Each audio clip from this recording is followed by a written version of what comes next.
खुशामदीद दोस्तों, राम राम सलाम। मैं धर्मपाल मलिक जींद से हूँ। आज की हमारी वीडियो उन लोगों के लिए है जो उन्होंने इस देश के लिए अपना तन मन धन सब कुछ न्यौछावर कर दिया, लेकिन उन बेचारों को न तो कफन मिला और न कब्र मिली, कुछ नहीं मिला। यहाँ तक कि इतिहास के पन्नों के अंदर उनको नाम भी नहीं मिला। आज हम आपको एक ऐसे ही हीरो की कहानी सुनाते हैं। उसका नाम था शहीद उद्यमीराम लिबासपुर। लिबासपुर उसका गांव था। ये सोनीपत डिस्ट्रिक्ट के अंदर दिल्ली के तलैटी का गांव है। और इस इलाके के लोगों ने आज़ादी की लड़ाई के अंदर बढ़ चढ़ कर भाग लिया था। पूरा जीटी रोड के गांव जो है नी, और दिल्ली के आसपास के गांव, स्पेशली जो जाटों के गांव थे, उन सब ने, वो सब क्रांति का गढ़ थे। सब ने लड़ाइयाँ लड़ी और हर गांव के सैकड़ों लोगों को जो यातनाएं दी गई। बहुत से लोगों को पेड़ों के ऊपर फांसी पर लटका दिया गया। ऐसे ही एक शहीद थे, शहीद उद्यमीराम लंबरदार। वो गांव लिबासपुर के रहने वाले थे। और ये लिबासपुर गांव जो नहीं, ये सभी गांव जैसे अलीपुर, लिबासपुर, कुंडली, बहालगढ़, खानपुर, अमीरपुर सराय, ये सब गांव जो है वो क्रांति का केंद्र थे। आज़ादी की 10 मई 1857 को आज़ादी की चिंगारी जो नहीं वो मेरठ के अंदर भड़क गई। क्रांतिकारी दिल्ली के अंदर पहुंच गए और उन्होंने 11 मई 1857 को अंग्रेजी राज ख़त्म करके मुग़ल बादशाह बहादुर शाह जफ़र को दिल्ली हिंदुस्तान का बादशाह डिक्लेयर कर दिया।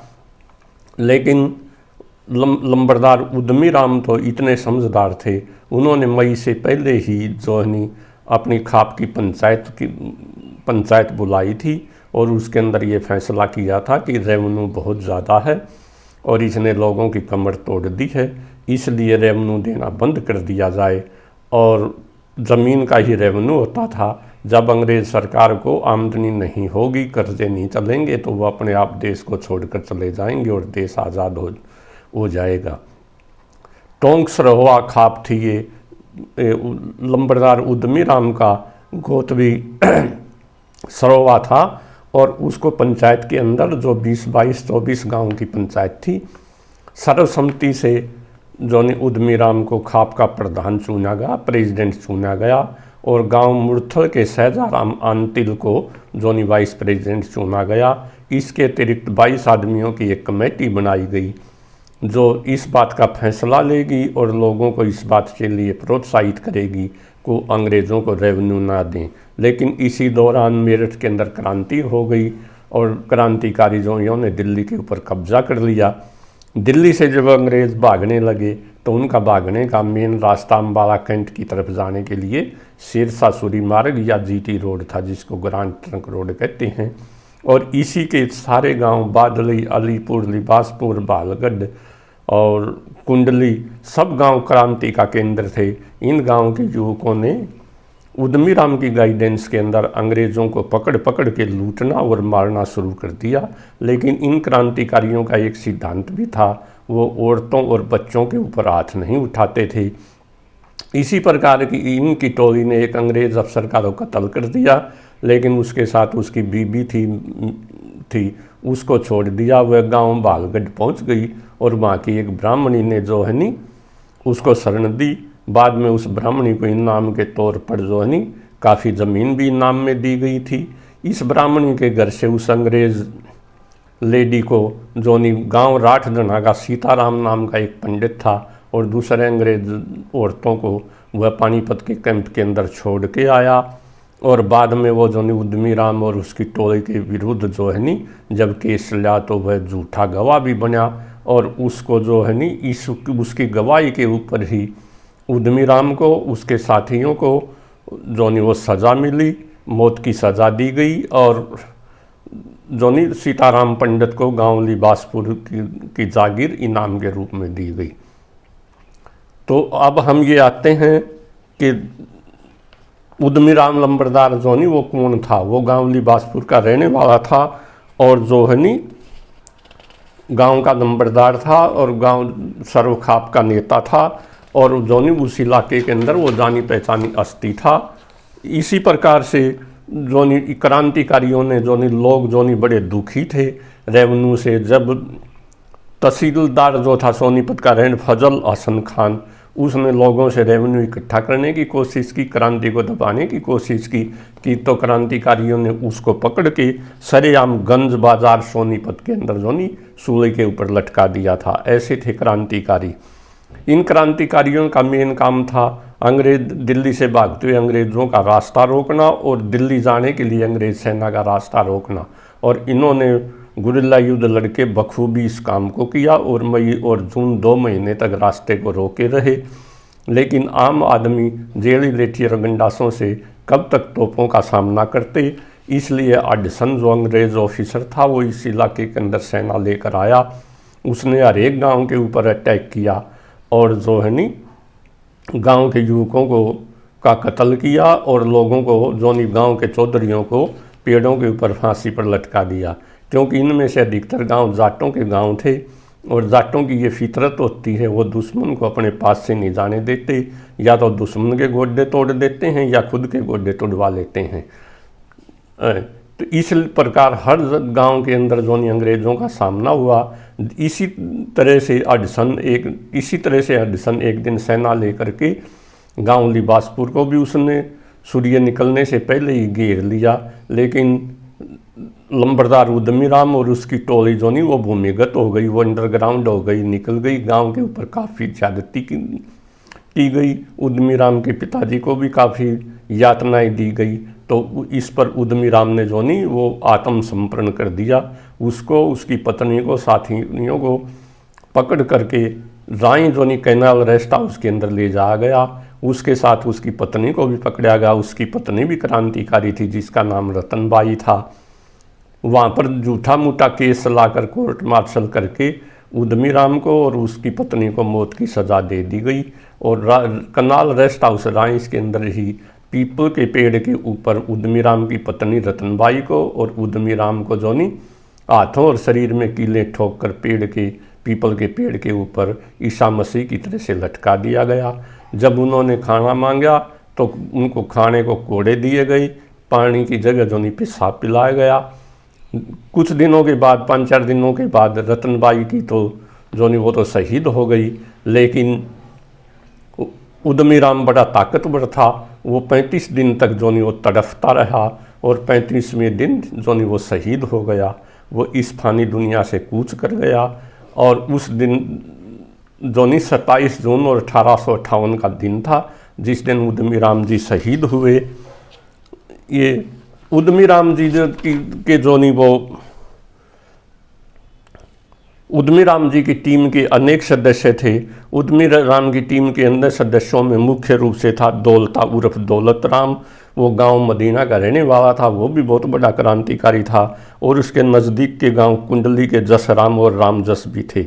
जसराम और रामजस को जो नहीं बालगढ़ चौक के ऊपर फांसी दी गई। उसके जो नहीं 2 साथी अन्य और थे, गुलाब सिंह और रतीराम। गुलाब सिंह और रतीराम को बालगढ़ चौक के ऊपर जो नहीं वो पत्थर के गिरडे होते थे उनके नीचे कुचल दिया गया। जैसे झांसी के अंदर क्रांतिकारियों को सड़क पर कुचला था, आज भी झांसी की लाल सड़क प्रसिद्ध है। इसी तरह का एक गिरडा चौधरी देवीलाल ताऊ देवीलाल पार्क सोनीपत के अंदर आज भी निशानी के तौर पर रखा है। सैदाराम अंतिल जो था गांव जोनी मुरथल का रहने वाला, उसको भी फांसी दे दी गई। नंबरदार जोनी उद्यमी राम जोनी वो शहीद हो गया। इतिहास के अंदर लंबरदार को जो नहीं बहुत कम जगह मिली है, लेकिन लोकगीतों के अंदर और दंत कथाओं के अंदर आज भी क्रांतिकारियों के और जो नहीं लंबरदार उद्यमी राम को याद किया जाता है और उसके बारे में लोकगीत गाए जाते हैं। ऐसा ही एक लोकगीत मैं आपको बताता हूँ। प्रमुख योद्धा हरियाणा का उद्यमी राम था नाम जिसका, सोनीपत के पास बसे था लिबासपुर था गांव उसका। चीफ कमांडर उद्यमी गर्जा, राज हिल्या था गोरा का, आगे हो के भाज लिए जनो टोला भाजा डोरा का। गोरी पलटन रगड़े दई गजब हौसला छोरिया का। तो गोरे जोनी उद्यमी राम का नाम सुनकर उनको गोरों को उद्यमी राम और उसकी टोली भगा भगा कर पीटती थी और मारती थी। ठीक इसी प्रकार से जो उसका वाइस प्रेसिडेंट था खाम का सैदाराम अंतिल, उसके बारे में भी कवि ने लिखा है मूर्थल गांव का सपूत लाडला, घर का राज दुलारा था। अंतिल खाप का नेता था वो, छैल गाबरू न्यारा था। नेता बन गया सर्व खाप का, लग गया सबने प्यारा था। सहज राम था नाम उसका, अडसन बड़ा अत्यारा था। ये अडसन वही अडसन था जिसने गांव खरखोदा के ऊपर जो ने अटैक करके बिसारत अली को शहीद किया था। इस अडसन ने रोहतक के ऊपर भी जो है अटैक किया था, लेकिन वहाँ से इसको भागना पड़ा था। ऐसी क्रांति थी लोगों उस समय।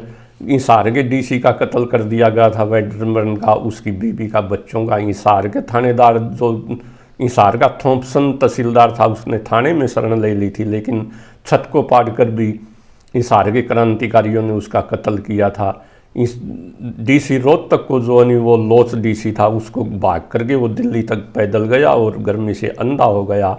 गुड़गांव का डीसी फोर्ड था, उसको ने भाग कर मथुरा जाकर शरण ली।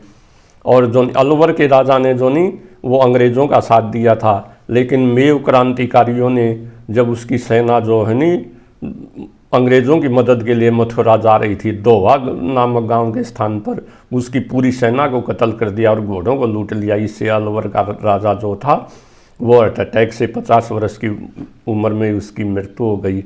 और दिल्ली तो क्रांतिकारियों का गढ़ था ही। ये पूरा हरियाणा जो नहीं पूरा क्रांतिकारी था, और इसको सजा इनाम मिला सजा के तौर पर 6 अप्रैल 1858 को हरियाणा के 2 टुकड़े करके, क्योंकि 1833 के अंदर अंग्रेज़ों ने एक नया प्रांत बनाया था, उत्तर पश्चिम प्रांत, जिसकी राजधानी आगरा थी। और हमारा हरियाणा जो नहीं पानीपत, दिल्ली, रोहतक, हिसार, गुड़गांवा इसके ज़िले थे। उस समय अम्बाला और थानेसर पंजाब के अंदर थे। इसको इन ज़िलों को तोड़कर पंजाब के साथ मिला दिया गया और हमें पूरी इसकी अंग्रेज़ों ने पूरी सज़ा दी। न इस इलाके के अंदर उन्होंने जो नहीं स्कूल खोले, न नहरें खोली। इसी प्रकार से हडसन ने गांव अलीपुरा के ऊपर भी एक अटैक किया था और जो नहीं हर गांव के अंदर उसका मुकाबला किया था। हडसन ने 29 जुलाई 1857 को अम्बाला के डीसी फोर्सिथ को एक पत्र लिखा था, जिसके अंदर वो गांव बादली के ऊपर जब उसने अटैक किया तो वो लिखता है, एक बूढ़ी महिला इतनी बहादुर से लड़ी कि मेरी आंखें देखकर चकाचौंध हो गई।